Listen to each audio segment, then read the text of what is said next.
Okay, hi space pirates. It's been a while since I've made the last battle report, but I found the time and the motivation to do one again. So I want to walk you through my latest game online on the tabletop simulator. The mission is played Cryogenis, so the new ITS 14 mission, which I think it's quite balanced and quite nice. And so let's walk through that. This is the table after deployment. I decided to run a camo spam list for Nomads. I wanted to try something new. And it's mainly focused for going second turn and trying out how to survive the first alpha strike. And therefore I decided to pick deployment on the red side. And my opponent decided to go first. He's playing Capokalki. I didn't know too much about that before the game, just there are no impersonators and there will be probably an Azrael, which I fear. But beside that, I don't really have a clue what's coming at me. So he did deploy first. He deployed on the blue side. He deployed a core link of Janbazans with an HMG and a sniper on the roof. A doctor and the Rohani doctor and a Janbazan. We have two flash pull spots, a Gulam, and an Harris on this flank with the Azrael, which was, I think, was the holdback. And I think the two Odaliscus are in that team. Also, we have two camo tokens, which we will see during the game what this is. On my side, I have an Interventor Lieutenant, and this is why I'm not intending to play this list against any impersonator, because it's obvious and they will probably just kill him in the first turn, and I don't want to run in loss of Lieutenant. So this is not a list against that, but beside that I want to try the Interventor instead of Jazz and Billy, because Jazz and Billy don't fit into that list. On the other hand, I have Zoe and Pywell. Pywell being the special rules for being a forward observer and a repeater. So she actually gets tactical awareness, which I forgot during the game, and also gets marksmanship, which is both, and hacking -3, so ECM hacking -3, which is all pretty solid and nice, which makes this interesting. Beside that, I have Moran in camo with this crazy koala. I have another Moran with a crazy koala. Both are pretty close to the tech coffins to grab them if necessary. I have two hecklers. One heckler, the killer hacker down here, which should be able to look only short lanes, because I don't want to expose him too much. I have the other heckler up here, which is the jammer version, to have a look down here and not being seen from long angles, and threaten everybody coming from this tech coffin and in these areas with his jammer. I have a 0 with a mine layer down here. This is the mine, this is the 0. I think it's a pretty solid deployment, because either way you can't really say which one is which. And I have another 0 forward observer specialist down here. He has plenty of opportunities to move forward. My flanks are both secured by Morlocks with EM CCW and smoke to advance. This is basically the idea behind the list. I have a whole bunch of warbands in the first line, So the Morlocks are covered by the Digger and the Diablo. Since I'm running second turn, I decide to let the Zondnot being with his mate during deployment. So I have another chain rifle for with template coverage.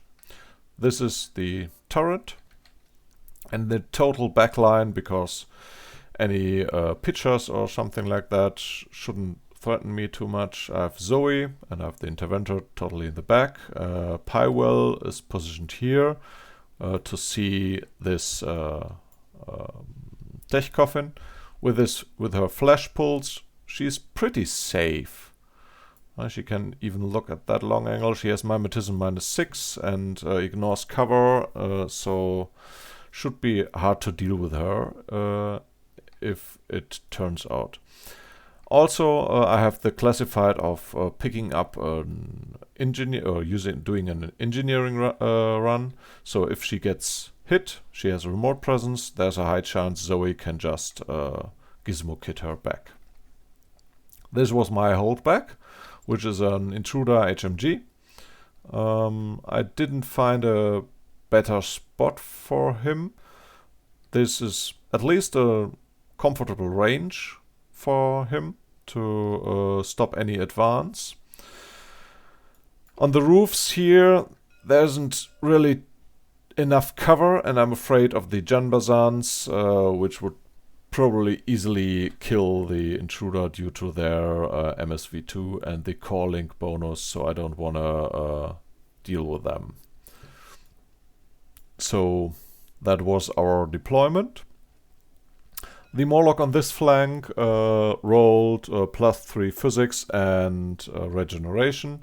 The other one rolled for climbing plus. The Digger we rolled later. I think he rolled an explosive CCW, so nothing really special. I decided to make the Digger the Master Breacher, because he has 2 wounds. I want to have him for defense anyway, so I don't have to move him up the board too much. If I have to, I will probably most likely use the Diablo for that, which handles the same way. So he can stay in the back and still, with the chain rifles, provide some cover if somebody attacks him, so he's quite durable. If I roll something good on booty, like mimetism -6 or plus armor,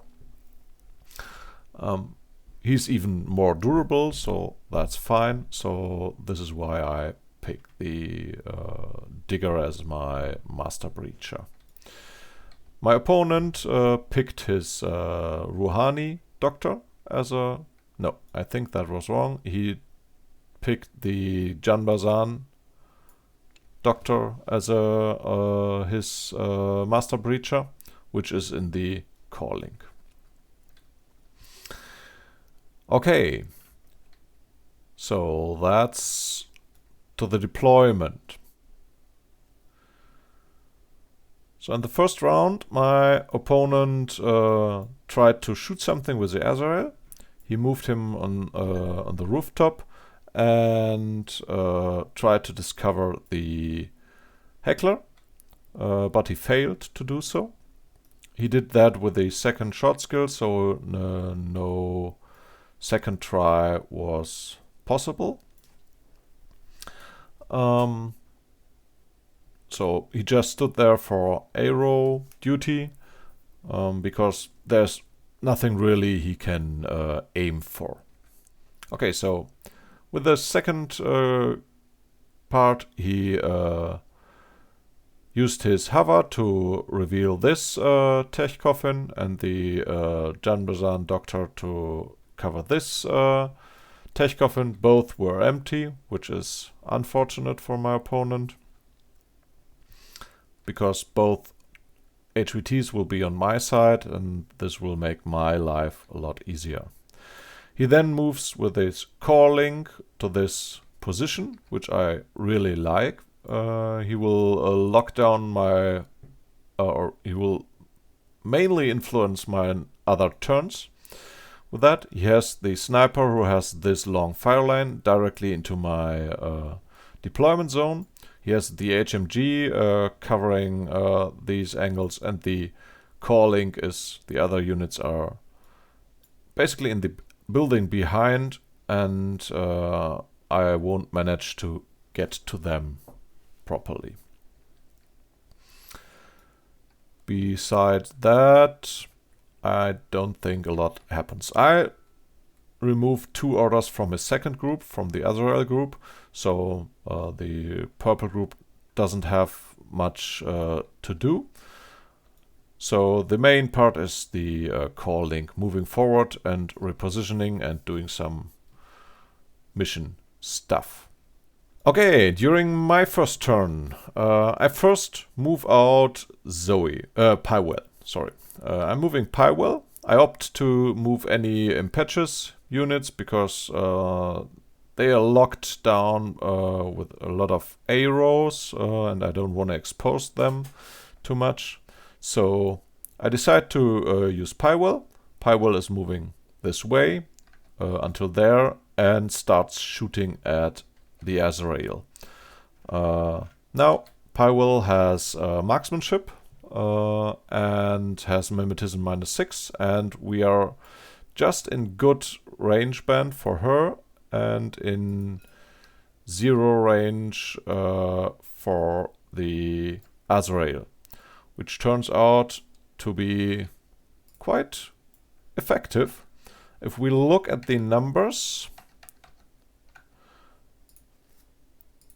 we can actually see that the chance of doing at least 1 wound, which turns out, is 42%, which is higher than I expected.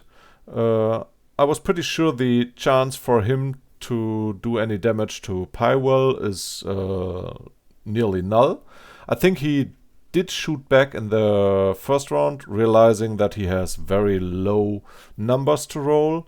He would probably have decided to dodge in the further turns, but since I did do 1 damage, he decided to fail his guts roll and move into total cover.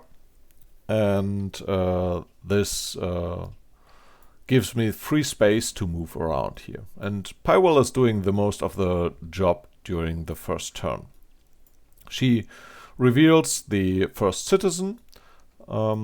She then moves back, tries to shoot the first pitcher, because I realized I need to move the digger into the out of the deployment zone to start scoring. And since the Janbazans are looking down here, my intention is to put white noise here and cover the advance of the digger. So Pywell is moving back here, trying to shoot the pitcher. She fails that in the first try, but the interventor is placing white noise here due to his hacking device plus. Now the advance for the digger is free. And then Pywell moves up there again to now shoot the pitcher there. The next step is to reveal the heckler and kill the hover hacker, because I just want to get rid of him. This is why this repeater is so important for me. It gives me the chance to kill the hacker and threatens the Azrael at the same time. I might have moved Pywell up here or here to attack them, but the turret was in the way and the hacker would have been able to hack Pywell, and I could have moved and dodged, and that was just to order intents, and I had to put the white noise down here. So I decided to go the way with the pitcher, which is nice since she has both opportunities. I also moved the Diablo over here. I thought I might grab the citizen, but in the end I decided this is not the best play, so I moved him forward to protect the repeater. In this way, the repeater is protected by Pywell and the Diablo, I think my opponent is not trying to activate the Azrael to shoot at the repeater, because he will probably get hacked. There are two hackers trying to get him, so I don't think he will try this risk. I'm more afraid of this Obeliscus, who will move around and just shoot the repeater, but this way also Diablo and Pywell will threaten him. So they're there to protect the repeater. I did move up the digger. I think this is not a bad play, because there are not many threats for him that I can see. He's pretty solid. He's only engageable in close range, where he can have his chain rifles and close combat and stuff. So I'm not too afraid for him. Yeah. And then since I'm afraid I'm losing the second tech coffin if I don't grab it this turn, I decide to move the Moran from here, moving him up and down here, which takes one turn, and I think the Janbazan, one of them, has a free discover, and I think this was probably a mistake. I only had 2 orders left, and from there it wouldn't have been I wouldn't have been able to grab the tech coffin anyways. It's too far away. So 2 orders was too short for him to try to grab this tech coffin. So probably should have stayed up there, or even deploy better, because he was still too far away. But he can't recamo, and there's too much aero, so he has to stay there exposed. I think I'm trying to hack the Azrael with the last order from my interventor, but I fail.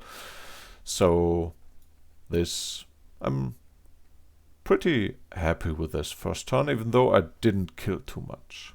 So in the second turn, my opponent starts to move units into his out of his deployment zone. He shuffles the core link a lot, and the Beast Hunter, who was starting here, moves out, going around there, and going for my Master Breacher, my digger. He gets there without being seen, and from here we have this situation here. He's in cover, he's in camo, he's moving up there, and I decide to delay. And then he's revealing and shooting me with a Panzerfaust. And I decide to throw a grenade at him. We agreed, and I'm not a fan of this agreement in the end. We agreed that he was not in cover because he placed him there. I think it would be fairly reasonable that he would have moved into cover, but it won't change too much anyways. But we will have to look at 2 different calculations afterwards. But this way, since he's in the open, I decide to throw a grenade at him against his Panzerfaust shot. I want to get the best face-to-face, because Panzerfaust will most likely kill me and be devastating. So at the same time, I'm totally afraid of his heavy flamethrower. But since he already told me that, or he had to decide what to do first, he shot me with a Panzerfaust, I tried to get the best face-to-face, which turns out to be pretty lucky for him. The result is pretty even. For him being at 25% of success, for me nearly the same. I have 2 wounds, so 1 wound probably wouldn't have been enough. Not sure if this was... Well, it was at least not a bad play. It was greedy, but he didn't risk too much here. Unfortunately, he does crit me, so the calculations would have been even better this way if he had claimed cover. This way it would have been 30% versus my 14%, which is pretty solid for my understanding. I would have thought he had worse chances due to only being burst 1, but this is pretty okay with a surprise shot and the chance to take out my digger. This is good. It turns out he does crit me, so I only take 1 wound, I think. Yes, I only take 1 wound, and so I'm still there. I'm considering what to do. There's nothing I can really fail guts. I don't get total cover. I'm afraid of the Janbazans just shooting me if I get around here. I decide not to dodge with the 0, because this way he's only in the way. I can't fail guts here, because then he will just move around and heavy flamer me. So nothing really good I can do to protect him. So I'm just trying to survive here as long as I can. I took my first wound. Okay, so far. With the next play, he moves into CC with me. Everybody's shooting at him. The Moran up here is shooting at him. The 0 is revealing and shooting at him. The Heckler is jamming the Beast Hunter. So I don't have to care about killing him. I want him to get dead. I only want him to have this one only try. But what do I do with the digger? I'm still afraid of his flamer. So if I CC him, this would be a coin flip for him if he would CC me, but then he would probably just template me. And the heavy flamer, damage 14, I could die. So I decide to dodge, which is at least a face-to-face against his CC. And from that, if he doesn't succeed with that, he's stuck there. He's most likely going to die to the shootouts against him, or being isolated, or from that it's a coin flip, CC21 versus CC21. So if I survive this, I have a good chance of surviving. But chances are not too good, turns out. Okay, I quickly had to redo the numbers. So this is his chance of CCing me against my opportunity to dodge. Turns out the success is pretty low for me. I thought it would have been higher, so maybe I should have, don't know, done something different.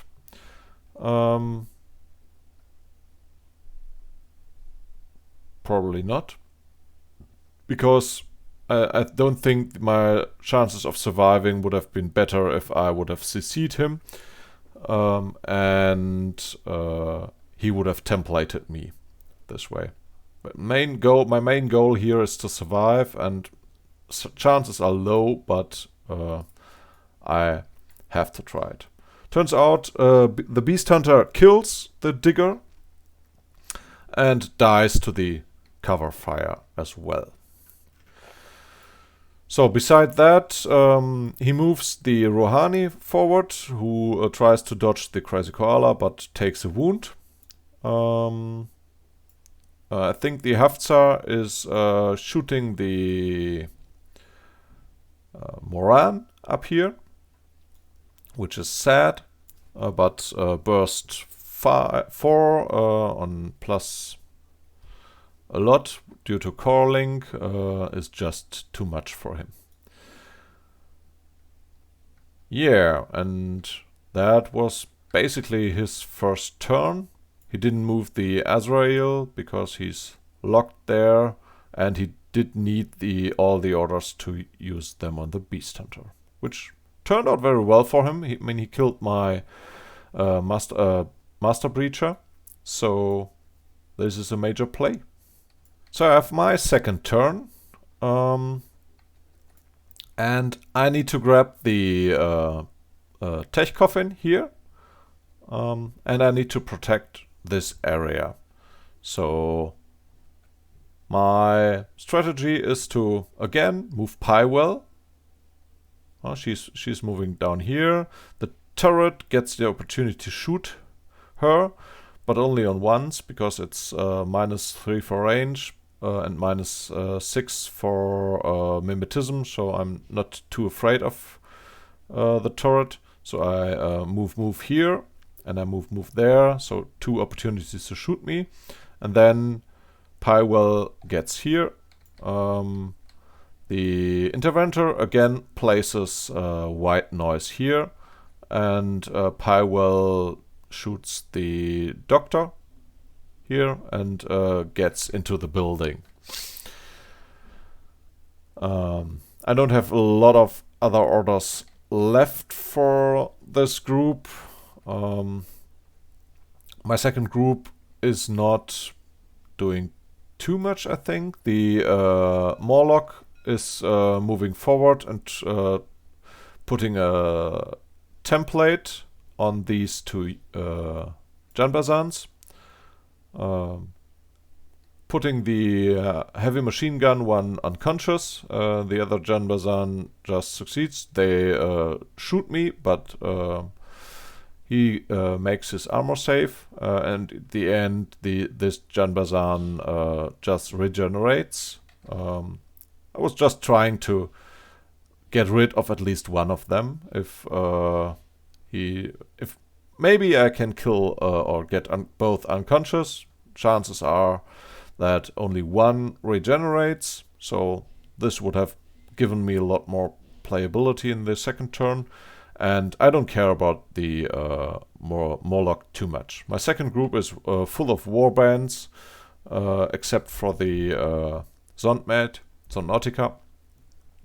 So I can throw them at the enemies. That's fine. On the other flank, this Morlock moves forward to just being more available. And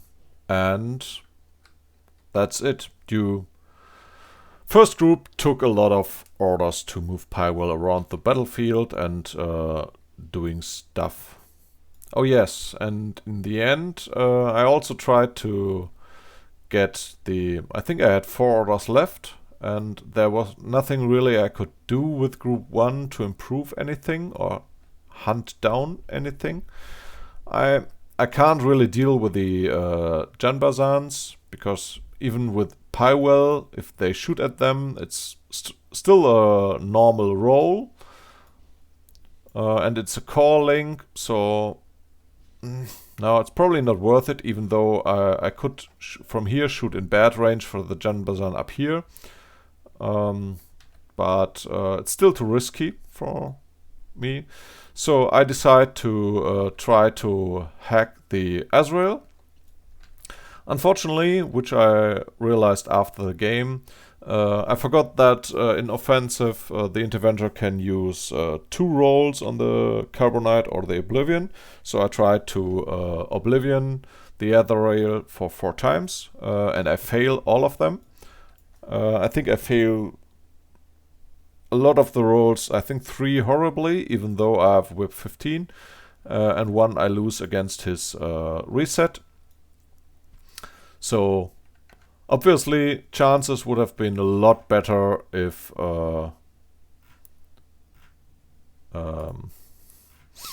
I just had used burst 2. This means it's a roughly 50% chance of succeeding. So it was just my mistake that made me feel that hacking didn't work out for me. But in the end, it was just my mistake. Should have been pretty solid way. If I would have locked down the Azrael, this flank would have been safe. I don't think anything could threaten me on this flank anymore. Maybe I would have been able to move the Zondmate in this last turn to get her here. I think I'd already moved her into the group 1 and attack this core link from the back. That would have been a good idea. But this didn't turn out, so I have to deal with that in a separate way. Okay, so the final turn for my opponent. In his second group, he moves the Fanus forward to get points into that zone. He uses his Hafsa to get rid of the repeater down here and shoot the Diablo. And he moves the Azrael to the top. He still tries to shoot the Morlock, but the Morlock smokes successfully. Beside that, there's nothing really the Azrael can shoot at, and nothing really the second group can do. In the first group, the core link spreads out, and he's aiming for this small room here. Pywell is in there, so there are a lot of spotlights going out while they all shuffle around and move. We realize the heckler up here can now be seen by the General HMG, and the HMG takes him down. They are not core linked anymore, so that's only single shots, still being annoying, covering this building. He moves the Hafsa and the Janbazan around. There was a mine up here, which causes for this Janbazan 1 wound. Or does he take his armor save? I think he takes his armor save, and he then coordinates to move them both into the building, or at least the Janbazan up there, and they are both aiming at me with the light shotguns. And Pywell decides to shoot at the Hafsa, because dodging on a 10 versus 2 enemies shooting on a 18 is not good chances anyways. So I decide to shoot one with the combi rifle, which gives me at least +6. So it's a face-to-face against this one for him shooting on 18 and for me shooting on 17. And I think he even shoots less because he has mimetism. So I win this face-to-face. This was a better chance for me to win this. I think the other one just templates me then. I try to do the armor save, but I fail, and so Pywell goes unconscious. So Janbazan is positioned there. He has these 3 units in the zone, and he has his Master Breacher threatening this Hexer, and these Janbazans having a great overwatch on this area. So he's totally aiming for this sector. He's not contesting this sector.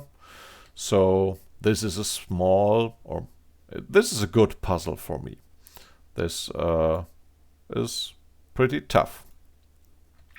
So this was my last turn.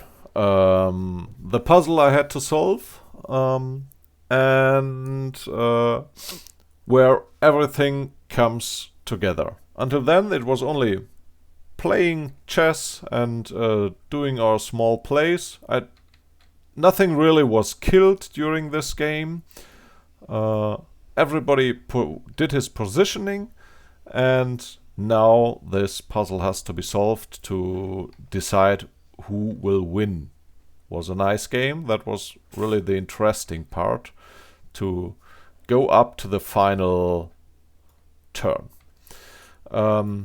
I first used the impetus from the Morlock here. I misplayed that. I didn't move him out with his impetus. He got shot from both of them. He's the only unit left in the second group. So I don't care about the Morlock anymore. And I decide to template the Azrael, because this is a free shot for me to get rid of the Azrael. Something better I could have done is to just place smoke there. With the Morlock being there. He would have been dead anyways, but since this smoke is not contesting either of the shots, this would have been a free shot. And this was the Morlock with a +3 physics. So it's +3 for range, +3 for the physics is up to 19. So it's most likely that this smoke would have gone down. And this way, the other rail would have been blinded. There's no way he could have seen anything over there. And I would have achieved the same as if I would have just chain rifled him. Which turns out, he makes his armor safe, so he stays there. And the chances to succeed with killing him were a lot less than putting down smoke there. So that was a misplay. Forgot about the smoke again. And then I realize I will have to take care of the Janbazan Doctor.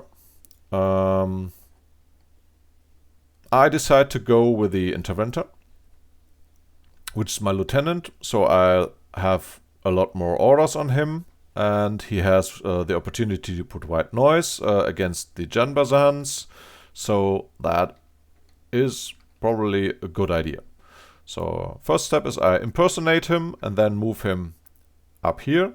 Here's a small spot where the HMG one can see me, so this is why I did impersonate, because I don't want to get shot and risk movements on prone and that stuff. I just want to move faster.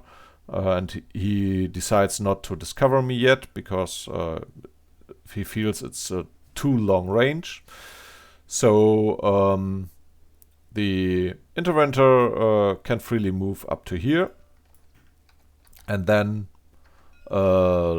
looks, I think he stays there. The Fanus discovers him, which is fine. I don't care about being discovered, because I don't have a surprise shot anyways.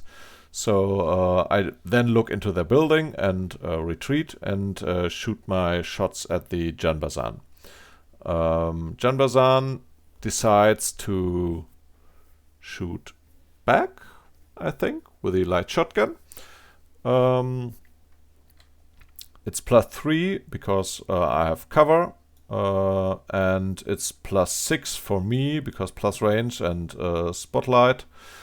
With 3 shots, I win the face-to-face, but he takes or survives his armor saves, and then decides to fail guts over there, where he later realizes this was probably a mistake. At the same time, the Fanus gets a free flash pulse at the Interventor, which succeeds, and the Interventor is stunned. So I can't go for the Janbazan again, which is sad for me. And then, since if he would have stayed in there, I would probably I would have had a lot harder time to get him. Now I move the 0 up here, and he shoots at the Janbazan. I think the first time I fail all my shots. The second time I put him unconscious, and the third volley makes him dead. to get rid of his regeneration. Not sure if I was a little low on orders here.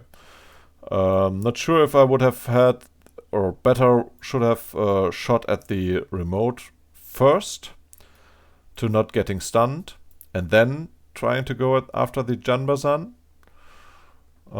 This way I would probably have done that with the Interventor without being stunned all the time. Not sure. Maybe the Zondnautica would have been better than the Zero, even though the Zondnautica would have faced, yeah, at least the Sniper. So therefore I would have had to place White Noise there first, which is again a roll. All very order intense and close. In the end, this turned out. Since the Janbazan is down, nobody is contesting this sector. I outscore this sector with the Zero and the Interventor against the Hafza and the Fanus. So this is a major win of 8-5 for me. But it was really close. And I'm not sure if the final path was really the best one. Therefore, I want to think about different ways with you. So let's reload the stage at the end, or at the beginning of my final turn, and think through it again.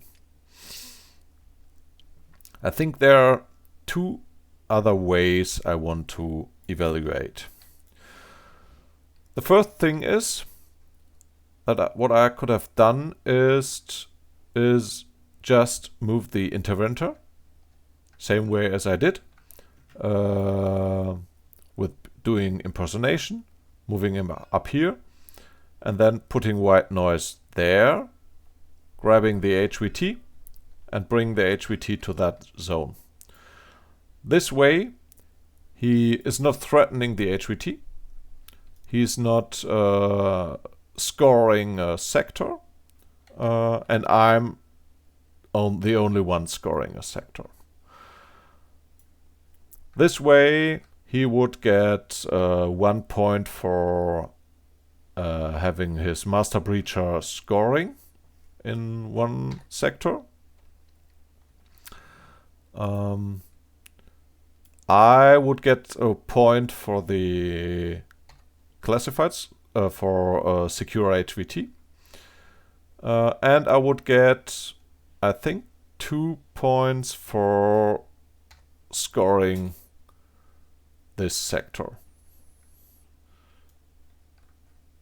So I don't get a Master Breacher, since my Master Breacher is unfortunately already dead.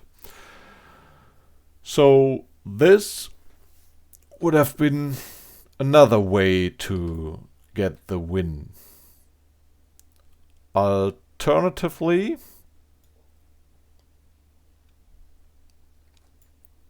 I could have moved the Interventor, just get there,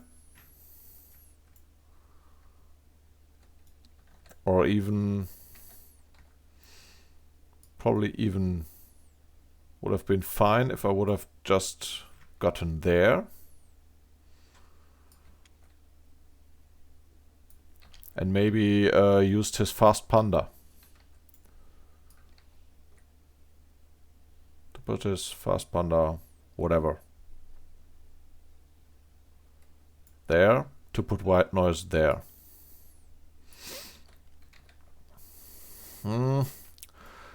What did it take? Impersonate.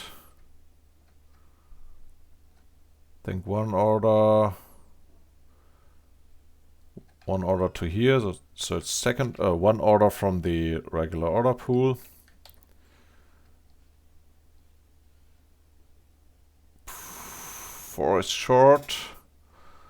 Yeah, but most likely being moving there, putting the fast panda there is the second regular order. The lieutenant order was for impersonation. And then still move to this corner, because then I'm in this zone. Because I know the heckler was forward deployed. And put down white noise here. He's not visible by anybody, only by the remote, and that is not scary. So that would have been 3 orders to set this up. And then I would have had the opportunity to move the Zondnautica.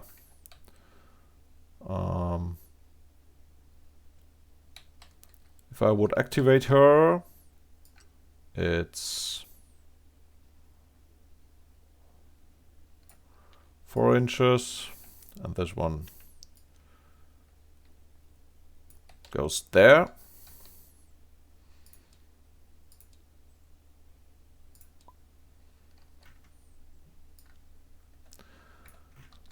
And from there, I would probably have switched. All assuming I would have thrown smoke properly, because otherwise this wouldn't work anyways. 4. Another order for her, moving 8 inches. And then probably turning back again.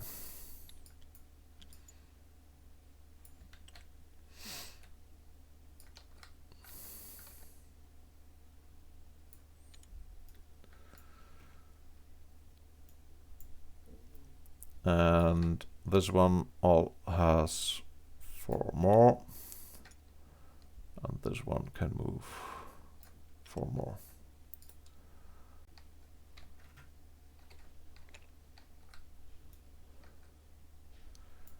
Another order.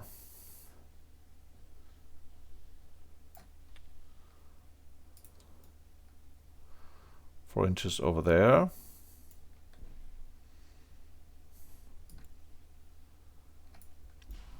Moving somewhere.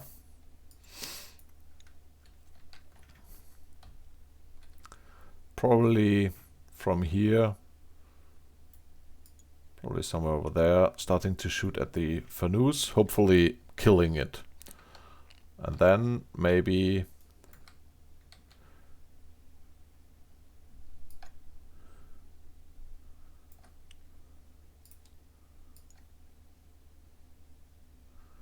moving this over there.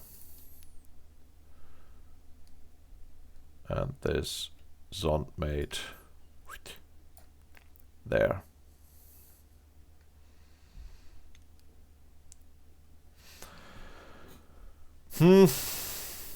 I'm shooting the 0.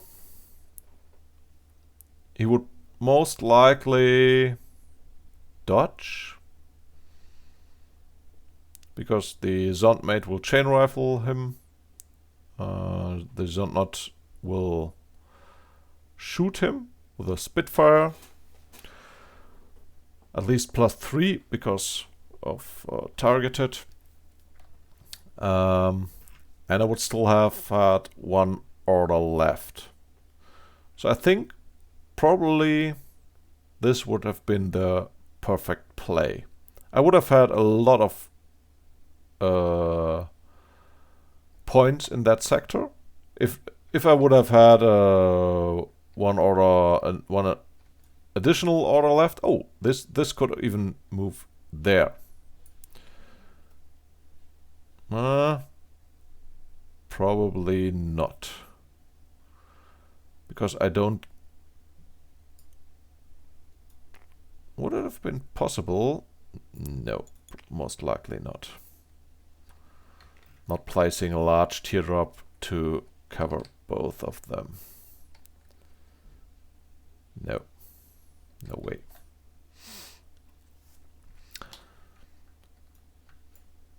But I still have the interventor in this era. So if the main goal is to kill the Janbazan. That's the only goal. This is the win, if I succeed with that. So I think this would have been an opportunity as well. Still, something could go wrong. I mean, I could easily be short on the interventor, or if I need a second try to put down the white noise. Calculations of orders was tough here. I would have had to place the smoke properly here, otherwise the Zond Nautica wouldn't have been able to move out. So, not a clear path for me to victory. So, I think the setup of my opponent was really solid here. He did set up some hard arrows, which get annoying for me. The Janbazan is not too weak here. He has regeneration, which would kick in before the end of the game. So that's still a lot of things that can go right for him. If the Janbazan succeeds with a dodge and he can move up here, he can threaten a lot of units. I think this was a good setup for him for the final puzzle. And during the real game, he just made the mistake of failing his guts, even though he would had to try to do his whip roll to stay there anyways. Because otherwise he would have to move up there.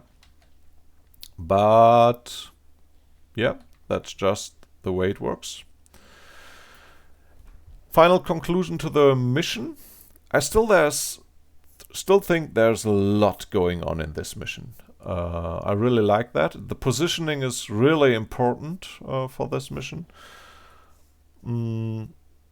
It's a lot to understand for what you do, when, where to position your Master Breacher. I think this is a really nice mission for the current ITS set. It's one of the missions I like to play more than less. And it's a sector zone of control sector mission, which is different and nice. So I like to hear your comments. Anything about anything what you would do differently in the game. I like to improve here. So hear you next time.